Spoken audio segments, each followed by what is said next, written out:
လေချစ်တဲ့သူဆိုပြီး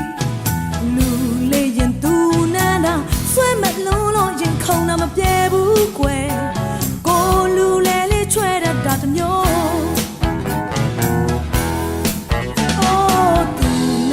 စိတ်ကောက်မူလေးတိုင်း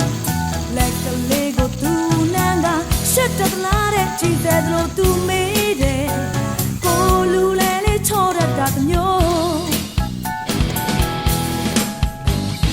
တဲလေးတော့နာသိမကောလွမ်းမဆုံးသူချစ်ဆုံးရဲ့တနေ့မတွေ့ရင်တလားလောက်ထင်ပြောပြီး